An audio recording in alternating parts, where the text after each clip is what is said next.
All right, good evening, everyone, and welcome back to the STEM Files. We are the voice of STEM talent and Black culture. Tonight's episode, we're tapping in with a licensed practical nurse in cardiac telemetry, very close to my heart, literally. And we're going to be talking about the plight of the nurse in the COVID-19 pandemic. So stay tapped in for more after this.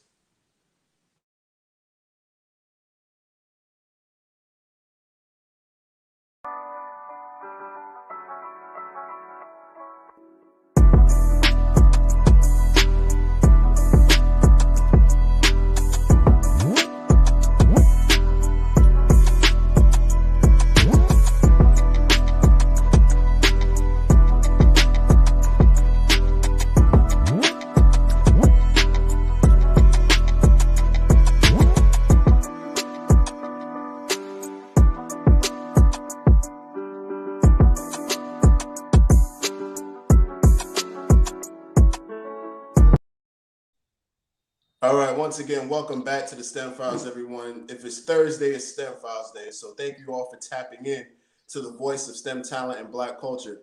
Tonight's guest is someone who I work closely with here in the city of Richmond, Virginia. She's a member of the Nation of Islam's local Ministry of Health and Human Services. She's a That's licensed right. nurse in cardiac monitoring and telemetry. She is very, very talented in her field, and she's going to be sharing with us her journey as a nurse since the start of the 2019 COVID-19 pandemic. So, without any further ado, Sister Sabrina Muhammad, welcome to the platform. Assalamu alaikum, family. First of all, I would like to give the greetings to all of the believers that are tuned in Man, with the greetings of Assalamu alaikum. I Alaikum would like to salam. thank all your viewers that have tuned in for this segment of the STEM Files. And I would like to thank you, Brother Tariq and Brother Jabril, for inviting me on to share my experience and my journey during this COVID-19 pandemic. All praise All to praise be Allah. to Allah. Yes, Yes, ma'am. sir. The honor is definitely all ours. We appreciate that support. So, first and foremost, tell the audience who you are, what you do, and just yours from start to finish, how you got involved in the nursing and how you got to this point where you are in your career. Yes, sir. Well, my name is Sister Sabrina Muhammad. I started actually in my journey of nursing in 2006. So I'm currently a licensed vocational nurse. I've been doing this for about 15 years now.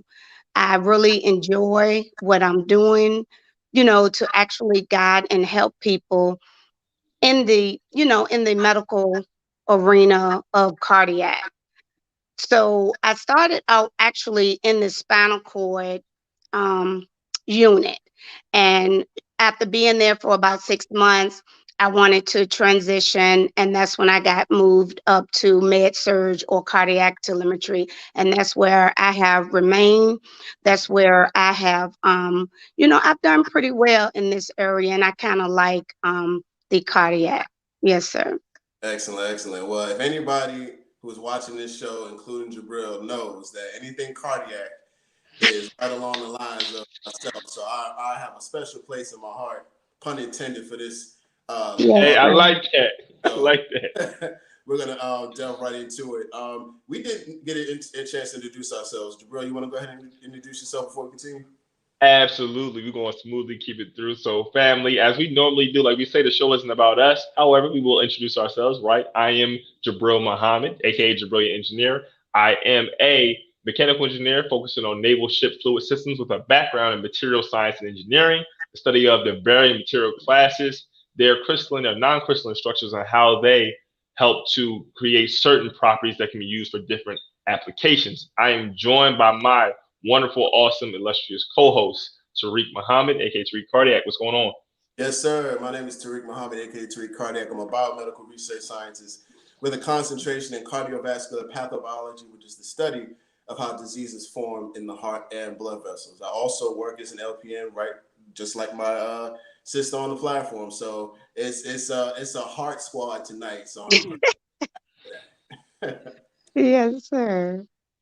All right, cool. So tonight's topic is the nurse's journey in COVID-19. So at the start of the pandemic, what were some of the changes that you had to go through in your career, just from basic day-to-day things?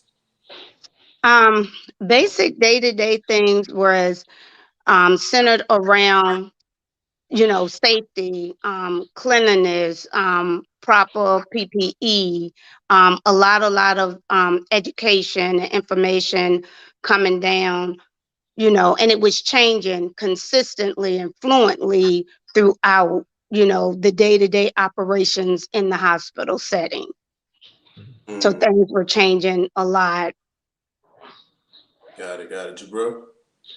You know, when we talk about things changing, I would say, when you think about the medical field, you think about hospital settings, doctors' offices, surgical centers, etc. They're typically very just tight knit, swiftly and effectively run sanitary environments. What would you say one of the major shifts in terms of the way the hospital ran from a sanitary perspective you've seen kind of coming from pre-pandemic to during the pandemic, and how have you kind of adapted to these new parameters?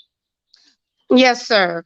Well, things as far as, the hospital setting, things changed in the way of, there was more movement of cleanliness taking place in the hospital setting.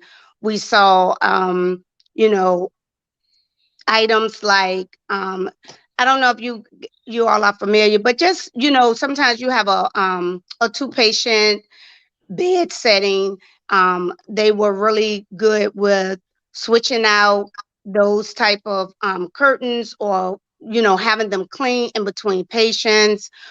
We moved a lot towards a lot of the different bleach cleaners in and around the hospital, constantly after, I'm in an area mostly that's kind of closed. So between each shift, we were constantly cleaning behind each other, just not to contaminate, the spaces in which we were working in. So it changed a lot with, just the uptick and just making things cleaner and safer in our environment.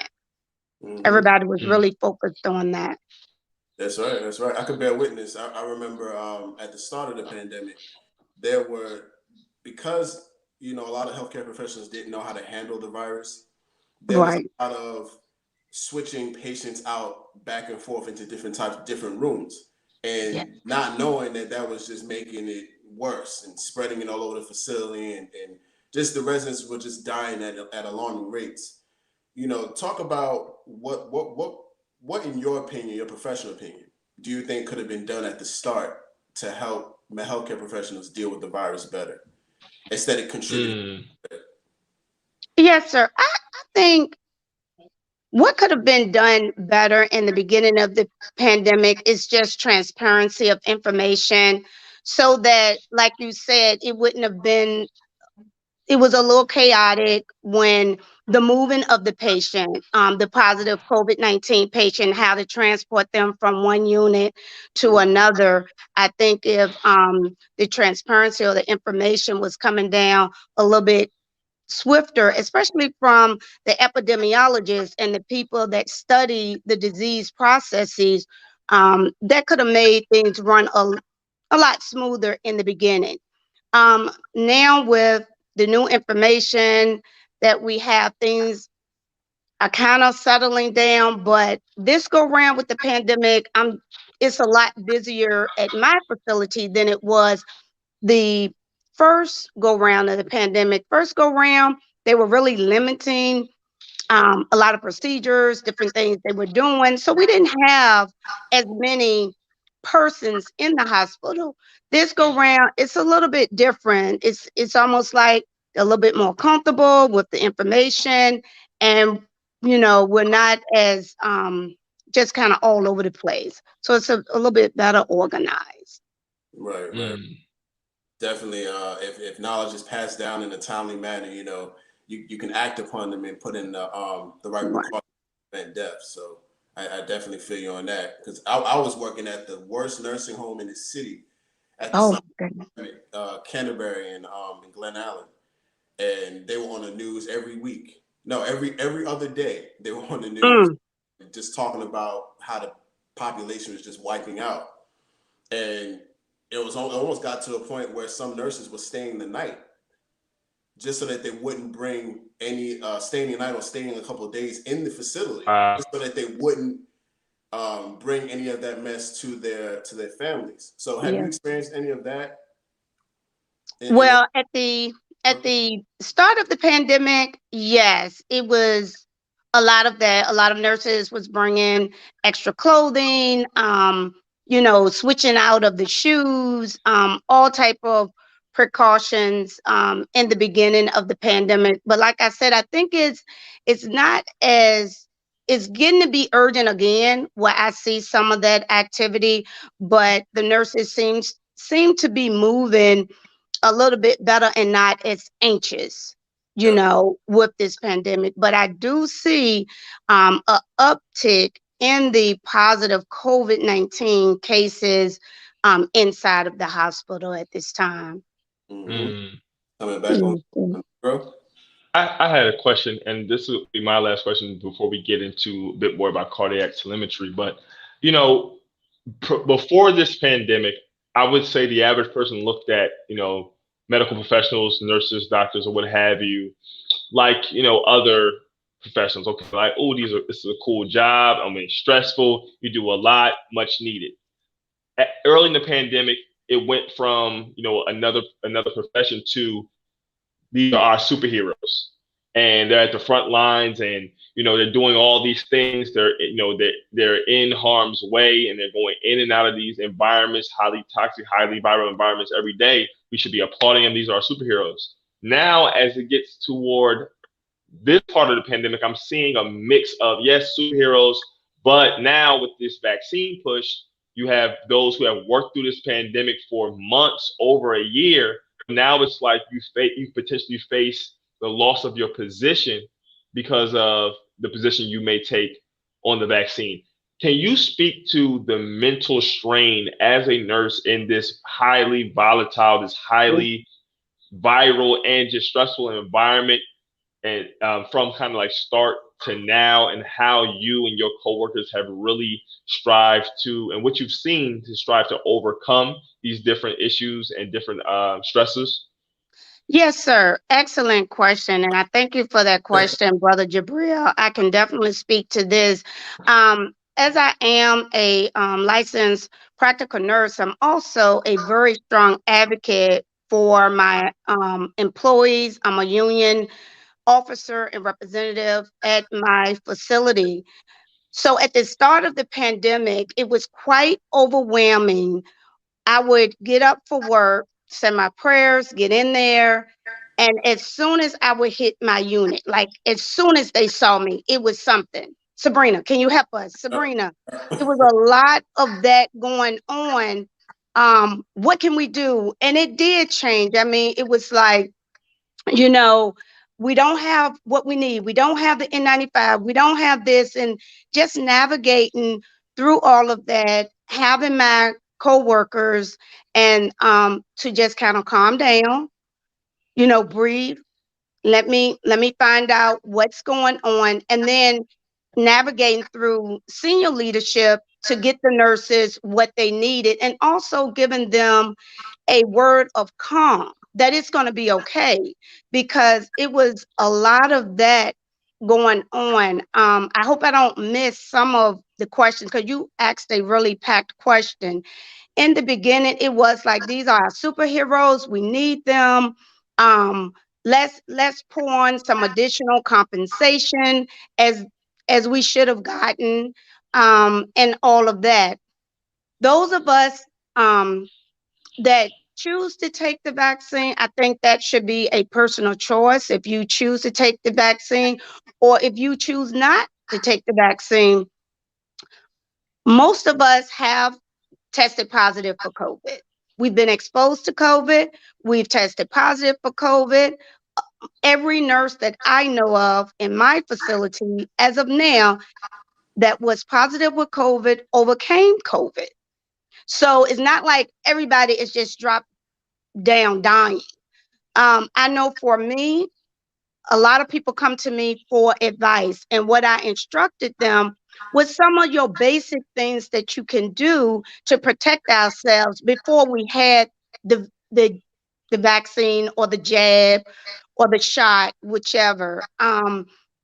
Expose yourself, at least 20 minutes a day to the sun, boost Go your ahead. immune system, exercise, get your rest. Try not to stress so much. We're in a stressful Right. situation. Decrease your stress. Whatever spiritual source that you pull on that source. Everybody ain't Muslim. I'm Come Right. here to on. help. I'm here to help everybody. Go You ahead. know, um, take your vitamin C, take your vitamin D.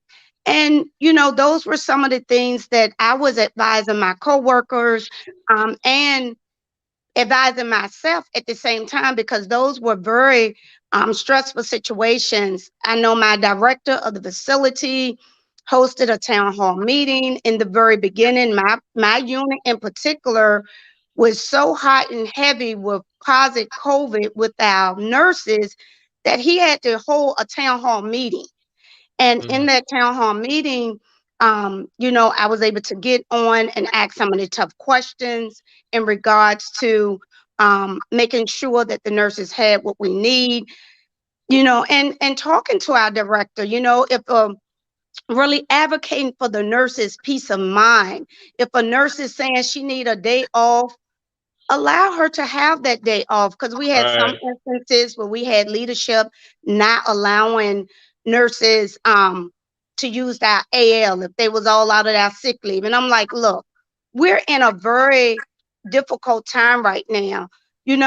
Take that into consideration and work with your nurses, and just making those type of pushes to make things to quell the anxiety of the Right. environment, because it was an extremely stressful environment. And now, like you said, moving into um now, if you don't take the vaccine, it's mandated, you at risk of losing your jobs.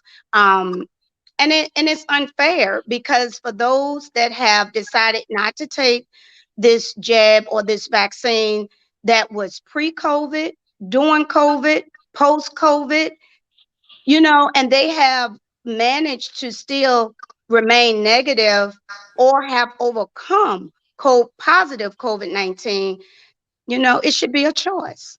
Yes, Mm. sir.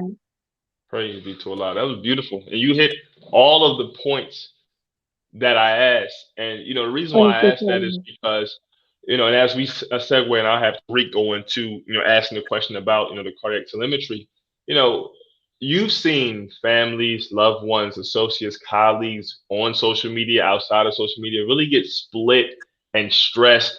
And there's vitriol attached to the commentary surrounding, well, I'm vaccinated, you're not.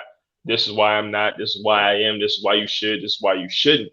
And I think a lot of times, if there's anything that this pandemic should be teaching or should have taught us, and we're not, I'm going to say should be teaching because we're still in it, is that you have to have a level of compassion for your fellow man, Yes, regardless absolutely. of the school of thought or the idea of protection that you have come to understand and come to promote or be a proponent of for yourself, right? We can't get into this, dealing in absolutes. And then if it's not my way, it's the highway. Or if you don't do this, then you're my enemy, Right. Right. Right. right? We as human beings live and thrive in nuance.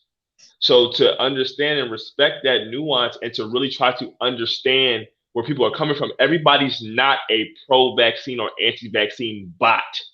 Exactly. There's Right. nuance to people's understandings. Everybody's not saying, oh, green tea or sea moss is going to save you. Right. People are talking about real science, real therapies that are alternatives to this vaccine, these vaccines that are on the market that have helped them and have scientific evidence and data backing them. So we really need to grow to have courageous conversations and really just mature a little bit emotionally, psychologically and spiritually to be able to truly hear one another. So I just wanted to say that, and thank you so much, sis. So Yes, sir. Tariq, Thank you. Yeah. you So want to go into the crux of today's discussion? right. So the last 5 minutes is going to be the clip that we put on social media, because that has to be the best part of the show so far. Let's see. So on the STEM files, we're big on breaking down words and making sure that our audience understands everything that we're talking about. And one of the things that we mentioned earlier on was cardiac telemetry. So at this time, can you go into what that is, what it entails, and what your role in cardiac telemetry is for your patient? Yes, sir. Well, I can't see you. I can't see either of you. But No, good. Just keep going. yes, Just for the sir. audience. Cardiac telemetry. Actually, so I do more of the reading, interpretation, and study of rhythms in my environment.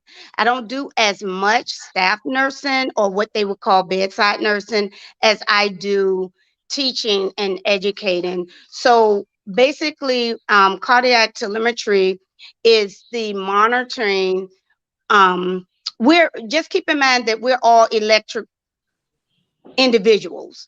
And cardiac telemetry monitoring is when we place electrodes on an individual person that is a conductor. And what it does, as a conductor, it sends back a reading to a machine where we can look at and determine what your heart is doing, what type of rhythm it's in, how fast it's going, and if it's having any issues that a cardiologist or um, one, one of the other physicians may need to look at to help develop your care plan.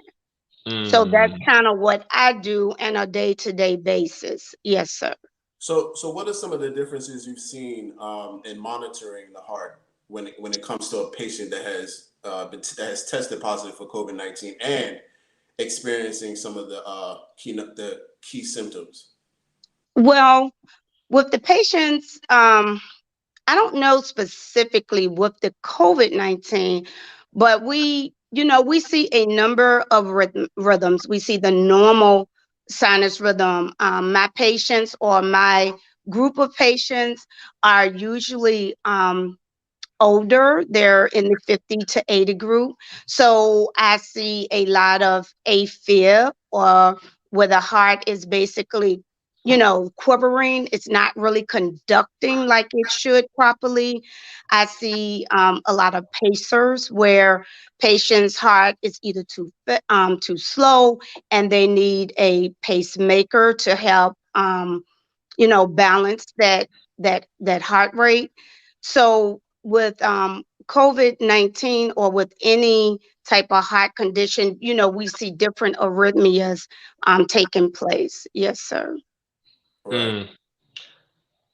It's funny as y'all are talking, and I might have had this conversation with you, Tariq, but so as a part of my job, I had to do a very intense physical to kind of go into a pressurized environment, do some work in pressurized environments as an engineer. Mm. And when I got an EKG, um, I would, and this was last year, and I got the same results last year and this year. But the first time I got it, the person administering it was kind of taken aback and scared me a little bit because he was like, your heart, your pace is so slow." And I was like, she asked me, I said, "Are you like an athlete or something?" I said, Definitely. I do like work out a lot and stuff like that. But I'm like, you can't just spring that on me. I'm like, I'm an engineer. I'm not a biological science person. So when you start talking about stuff is speeds and all this stuff, what I'm saying? I'm like, all right, I'm looking at the lot. Okay, so you said it was slow. I was like, oh, and then she's like, oh yeah, bradycardia. You might want to look at this. So it turns out, and I talked to my doctor about it, that I guess the average pacing for maybe an American is a bit faster when you think about obesity or the way we eat or whatever. So to see one that's slower, was something that I guess they took them aback, but it ended up not being an issue. So as you were talking about the electrical impulses and being hooked up in that way, started to make more sense to me they're like, okay, I think I'm all right versus Yes, sir. I'm more abnormal than I am like not okay. You know. Well, most of the So times when we see the slower rhythm in athletic people that are active or hmm exercising and healthy in a healthier heart, depending on the age of the patient, like you hmm don't want to see bradycardic in an 80-year-old. That's not necessarily a good thing. But okay. in a younger person, there's we normally the normal is 60 to 100 hmm the heart rate. But if you're active, they take into it's a other factors that go into it. So if you're active and you're fairly healthy, that's actually a good thing because it's less stress on the heart at your age. Right, Yes. right, and that's what they said. Is it doesn't have to work as hard to pump the blood through Right. your body and everything. I was like, yeah, y'all Exactly. should have led with that. Like, like that's what I was saying. Shoot. Yeah. That's You know, and some of the it. things, tachycardia, that's a really tricky one, especially if the heart is going greater than 100, 120 sustained. Those are the type of things that really concern us. And we're really trying to get on or alert the physician what is going on so that they can adjust some things for the patient. Mm, Yes, sir. Man, thank I you, can man. the heart all. Tariq? This is heaven for me. But so at this time, first and foremost, I want to thank Sister Sabrina. I want to thank you again for joining us this evening. Yes, sir. Thank It's you. been a very informative show in the first about the first 25 minutes of the show. Yes, sir. Praise be At to this Allah. I want to go ahead and like promote some things. Jabril, Yes, sir. a Black business highlight. Yes, we do. Absolutely. I was like, are you gonna bring it up for me? Oh, oh, No, I got it. I got it. Because I saw your face. Anyway, back on task. Family, family, family. We have a beautiful highlight for today's Black-owned business. Do you have young children you're looking to put in school? Are you worried about the COVID environment physically? Are you interested in having a Black Muslim-owned and centered, really holistic academic experience? If so, look into EKLC, Education is the Key Learning Center Virtual Academy. This is a Muhammad University of Islam affiliate here in the city of Philadelphia, who is now enrolling for their 2021-2022 school year.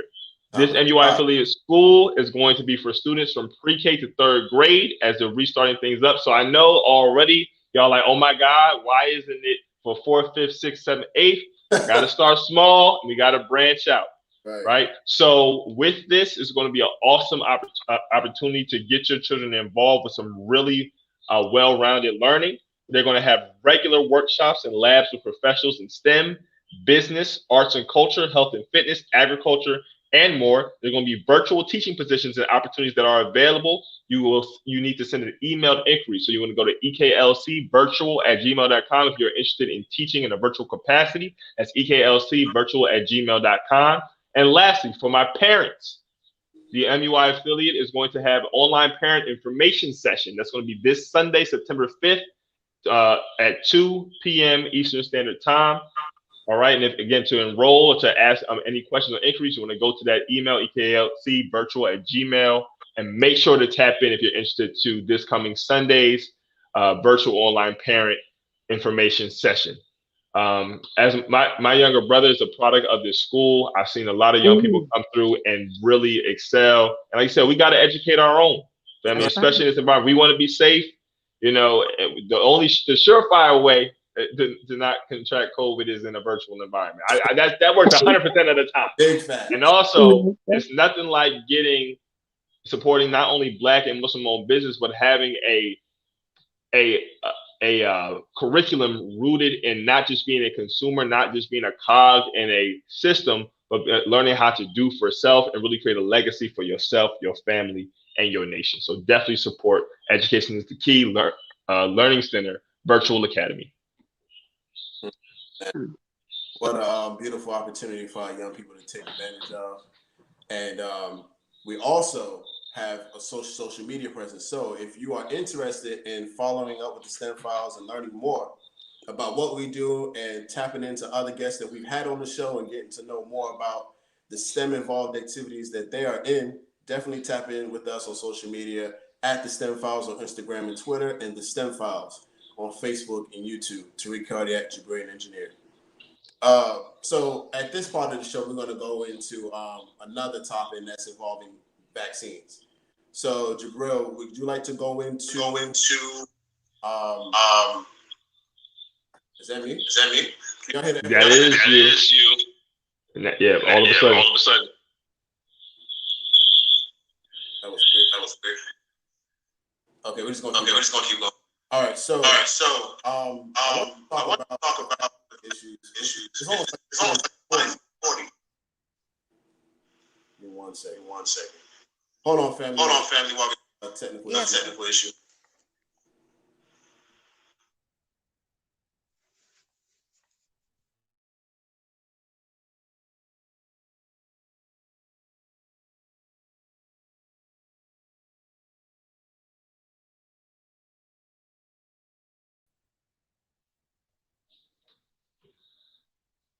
Sister Sabrina, can you hear me? Yes, sir. Oh, okay. I still have. Wait.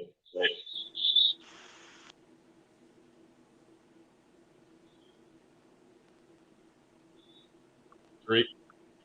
All right. How about now? That sounds good. Ready to be told off. I think you're muted. Oh. No. Is there a delay? I can't hear you. Sister Sabrina, can you hear me? I can hear you and brother. I can't hear y'all though. Hold on. Oh goodness. Somebody always working. I know it. Technology.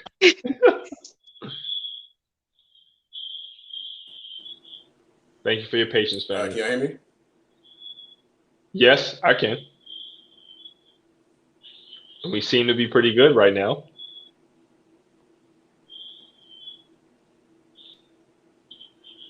All right, Jabril, let's go ahead and continue the show. I can't hear nothing. Okay, can anyone hear me right now? I can hear you just fine. Okay. Okay. So you hear me okay? All right, Jabril, try one more time. Can you hear me now? Nah. Okay. So we're gonna keep moving. We're just gonna keep it going. Yeah. All right. So I wanted to talk about Sister Sabrina, you can hear me okay, right? Yes, sir. I can hear you fine. Okay, I wanted to talk about the issue of the COVID-19 vaccine. We have a excerpt from an article written by Kate Masters. She works for Virginia Mercy, and I wanted to talk about the issues involving mandating vaccines in Virginia-based healthcare facilities. So in this quote, she says, while some major hospital systems in Virginia have introduced employee vaccine requirements, including Inova in Northern Virginia, VCU Health in Richmond, and Valley Health in the northwestern corner of the state, the majority of Virginia's roughly 27 health systems are not currently mandating vaccinations for their employees. Those include major players such as Centara, HCA, and Bon Secours, which together operate more than 24 hospitals across the state. So, what are your thoughts on that? What is your experience dealing with mandating vaccines in your facility? Well, like I said, it was the anxiety of threatening your livelihood, how you take care of your families, and then just feeling unappreciated and unvalued or devalued. Um, After we've been through, I mean, we as nurses, we've stuck through um, this pandemic when others were able to stay at home or be virtual. The nursing assistants, the housekeepers, the food people, food services, the RNs, the doctors, we were made to be there. We were considered essential personnel. And now with the mandate, now you're telling me unless I'm mandated, I'm going to lose my livelihood. And I just think that that is not right. I think that is unfair. And I think that our leadership, in Virginia should step in and support those that we've been there during this whole pandemic, and then we got the different variances and this and that, and we're still plugging along and being there for our patients. So it's almost like a slap in the face, and it's very unfortunate with the mandating of this vaccine. And like Brother Jabril had said, it's pitting vaccinated against the unvaccinated, and it's very unnerving, and it's creating a strange work environment, a very strange work environment. I can say that. Absolutely, absolutely. Because in the start of the beginning, it started in the start of the pandemic. It was non-mask versus people who are wearing a mask. Now, Oh my a year goodness, later, it's Tariq. a vaccine.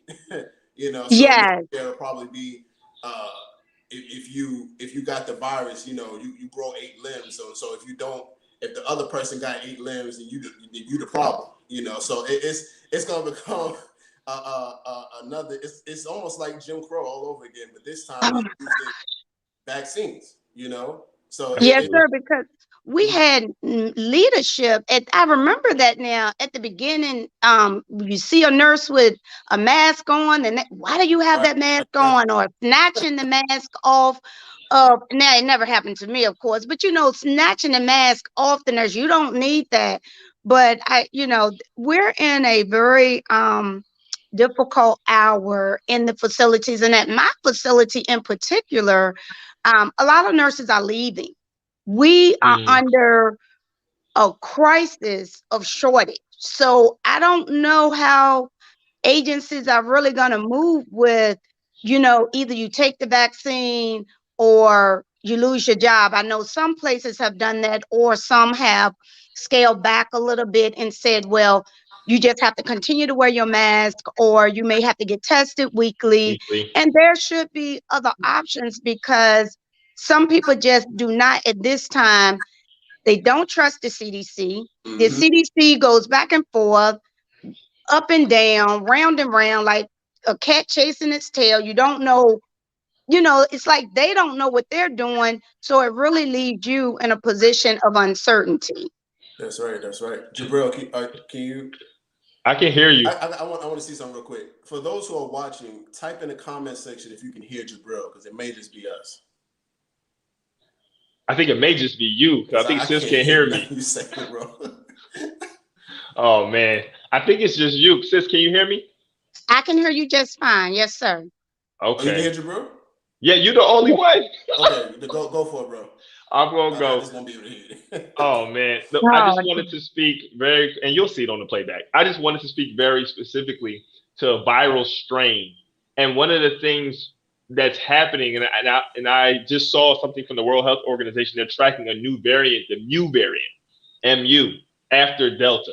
And when you think about viral strains, you're made to believe with COVID and this pandemic that it's the unvaccinated that are causing COVID to mutate. And but that goes against everything from medical history and medical knowledge, because my thing is the viral load created by someone not protecting themselves from a outbreak should be less, or would be less than one that you instituted. So if I create and I've taken this vaccine, now I then cause, the only way the virus will stay around or continue to be present or be effective is if it shifts its makeup based on what I've taken, as opposed to me not doing anything against it.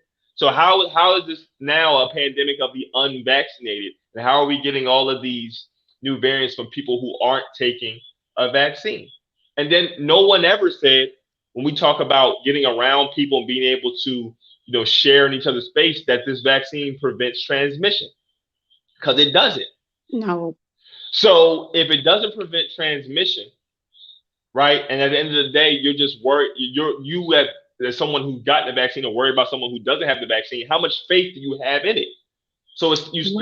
it starts to really not make sense. So those are some of the questions that I, you know, have trouble with, and kind of I try to make it make sense for myself, because it really doesn't, and it really stems from a level of fear when you deal with or a level of you feel like a perceived lack of freedom, or I won't be able to do this, or I won't be able to do that, or they're going to take money from me here, or not permit me to fly, or But my thing is, are we concerned about health, or are we concerned about just keeping a certain lifestyle? Because again, several therapies and drugs or what have you, or prescriptions like ivermectin, right? An anti-parasite drug that's been very, very effective in treating COVID at the initial stages. And and then from there, we just have to really understand that there are options out here, and people should be allowed to weigh their options and be able to continue to move forward with these different options. Right? It's not a one size fits all situation, and it shouldn't be treated as such. People have very convincing reasons why to do one thing versus the other. So keep it to personal choice and let people make their own decision. Yes, sir. I love that, Brother Jabril, because I was listening to the news earlier today just on ivermectin. They're making jokes about it. It's the horse medicine, that type of thing. But it was a nurse in Illinois, or a Caucasian nurse, and her husband. She showed a picture of her husband in the ICU on the ventilator, and she had appealed to a judge to allow him to have ivermectin, and the judge sided with the hospital in not giving him the ivermectin. But what difference does it make if he's already in a position where he may or may not make it? I didn't, I don't understand all of that as well. And again, like you said, with the different variances, I know for the flu vaccine, they tell you, because I used to get the flu vaccine every year. I used to get it, but they tell you, okay, this may not protect you against the variant this year. This is for the variant last year and the year before. So, it's like it's a 50-50. It doesn't make sense. You're constantly chasing a different variant, because the shot that I just gave you was for last year's variant. So I have no idea. I'm not an epidemiologist or virologist, but I have no idea how they claim to be, this new jab or vaccine supposed to be so effective, and it keeps mutating, it keeps changing. So how you protected against it at all? And then different studies say, well, the jab is now only 57%. And then just today, this is what I'm saying, the information is just so all over the place. They indicated that Pfizer vaccine, the people that took that one, doesn't have enough of the antibodies to protect them as does the Moderna, and they still trying to figure out why. Like, people should be given a choice, and it's not one shoe fits all. What works for me may not necessarily exactly work for you. Like you said, Brother Jabril, you might take sea moss, I might take vitamin C. You have to do what's effective for your individual person, because one thing we've seen with COVID-19 for sure, it works independent of everybody. Whatever's going on with your body is when it hosts onto you, it's going to deal with you differently than it dealt with the person next to me. So, yes, sir. Absolutely. And we got to deal with that comorbidities. We have to deal with, you mandate a vaccine, but you don't make laws about healthy eating and like you have jobs that don't afford more than a 30-minute lunch break to maybe work out and do some healthy exercise. It's like, and this is no shade, but you can see somebody take 7 smoke breaks in a day. Yes. But if you take longer than a 30-minute lunch break as a non-smoker, it's a problem. Absolutely. So you start to look at the level of priorities and try to weigh it out. It really doesn't make sense. Is this about health, or is this about something else? So we really have to understand what we're trying to do. It was a quick point I was going to make. About this whole FDA approval thing. Now everybody's hopping on the bandwagon of, this is FDA approved, you're good now. Or see, y'all don't have a leg to stand on now. Well, hold on. Last time I checked, FDA approval did not mean that something was healthy. That's right. Last time I checked, I think fentanyl, high fructose corn syrup, Oxycontin, Other things are FDA approved, right? But those aren't the healthiest things. You have things that are FDA approved that are disapproved by the equivalent associations in other countries. Red 40 and blue 5 or yellow 5 and blue. I don't know all the how it connects. Those are FDA approved. Right. Yes, so we have to be very careful what we put up as being apples to apples when it's really apples to oranges. And again, when we talk about trust the science, or I trust the science, do you trust some of the science, or you trust one of the sciences? I trust the science too, but just because I don't trust the science that you're talking about and agree with you doesn't mean I'm an idiot. That's right. So that's all I'm saying. That's all I'm saying. But yes, we can talk about this forever. So Tariq, hope you can hear me. Can you guys hear me? Yes, sir. Yes, sir. Well, I was wondering if I was talking to the screen and nobody was listening. Jabril, you mentioned something very important. You mentioned trusting the science. The general population doesn't fully understand the science behind producing a vaccine. So making any part of the population take the shot if they don't understand it. What is the psychology behind that, in your professional opinion? That question is for me, Brother Tariq? Yes, ma'am. Okay, give me that question again. So the general population doesn't understand the science behind producing vaccines, or what it takes to get a vaccine from A to Z. So what is in the general public psychology that makes them so willing to take the vaccine if there's not enough knowledge behind it to even so much as trust the science? So yes, where's psychology coming from? I think it's the campaign of fear, moving individuals according to their agenda, whatever that may be. Like Brother Jabril said, is it really about health? Because what I'm hearing, people right now, because they're doing so much fear mongering and propaganda on media, they don't even have to do it so much no more. Family members are ganging up on family members to take the vaccine. They're saying, well, it's going to keep me out of the ICU and keep me from going to the hospital. That really, so they're not really, because the science is, I think for the layperson or for common people, learning about DNA and microbiology, all of this stuff is a lot to intake. And so people are just saying, well, if they're saying it's going to keep me out of the ICU, I won't end up on a ventilator. And it really, truly doesn't mean that. But out of fear, I think people are moving towards taking the vaccine because they're under the impression that the government says, or the science says, that I won't end up in the hospital. I won't end up in the on a ventilator. But you can still get COVID-19. You can still transmit COVID-19. So basically what that does is making you an asymptomatic COVID breeding, transmitting individual. It makes no sense. But they're getting pressure from family and friends. And, if you not vaccinated, you won't be able to travel. I've been told that a few times at work. Well, I guess when it became mandated at my facility, I came into work and that's what I was told. Well, I guess you got to get it now because they've mandated it. Lies, God. Mandates aren't laws. Right.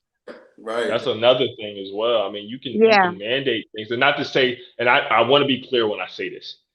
I'm not saying that somebody mandating something means you act a whole arse and you do other than what the mandate says. What I'm saying is you have to understand the difference between a law and a mandate, and you can, to a certain degree, fight mandates from the perspective of understanding and having reasoning for going against it. But something as simple as, like, wearing a mask or what have you, there are certain things that you can do that are like kind of within the confines, but not necessarily going along with the mandate. So when you start talking about law and policy and everything, that's something to be understood. But you definitely said it. Like we're getting very irate with one another about these types of things, and some of us may stop talking, you know. But it's interesting. You said, "Well, I won't be on the ventilator." I said, "Well, you may not be on that for COVID, but it's like you talking about not being on the ventilator, but you got sleep apnea and sleep with a breathing machine at home." See, what we got to talk about is don't sit here, some of us, and talk about how we protecting ourselves with COVID, but every time we go for our annual checkup, somebody catching something else, right? Or we talk about something such as so and so runs in my family. See, all of this, we can't continue to talk about trusting science and everything and not trusting our body or not listening to it. If we trust science so much, we wouldn't eat at McDonald's so much. If we trust science so much, we eat more fruits and vegetables, or we eat less in general. Right? So we don't necessarily trust science, or we don't really know the science as much as we like to say. We know enough to support our narratives, and this is on both sides of the equation. Yes, sir. You know, both sides have to learn to be welcoming of information from the other side of the table and measure it up against what you have to further sharpen your argument or sharpen your stance or solidify your stance rather.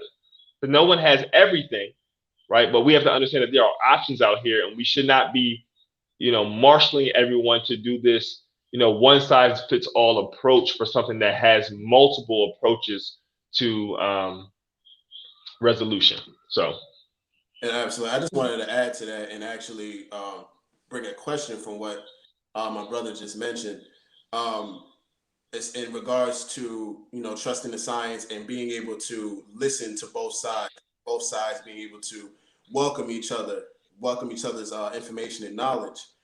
How important, this is a question for you, Sister Sabrina. Yes, sir. How important is it for our scientists and our medical professionals who understand the science to be able to provide something to our people, something such as the Ministry of Health and Human Services? How important are entities like that in helping to debunk or shed light on science that the general person or the lay person may not understand? Why are these entities so important? Good question. Well, yes, sir. So I think it's important for people to have access to truth, to accurate information, so that they can make an informed decision and give that consent to what's actually going on. So I think that our local Ministry of Health, as well as the Biomedical newspaper is an excellent source for truth and information to debunk some of the things that we're looking at on TV, CNN, Fox News. You have to reach out to other sources other than your local news to make that more informed decision about what's going on with medication, with this COVID-19, and ask the questions. More importantly, ask the questions. No question is a stupid question. Right. Ask the questions if you don't know or you don't understand. Yes, sir. Absolutely, totally agree. And for those in the city of Richmond, Virginia, who are watching this, the Ministry of Health is here for you. Absolutely. Go ahead, Jabril. Go ahead and continue the show. I gotta take care of something. Oh, absolutely. Go ahead, bro. Family, as he was saying, Ministry of Health and Human Services in Virginia and all across our nation of Islam, and our nation is here for you to help you with different questions that you may have. We're in a trying time, family. There are a lot of outlying questions. People don't understand certain things, feel they understand certain things. There's a lot of misinformation on social media, one way or the other.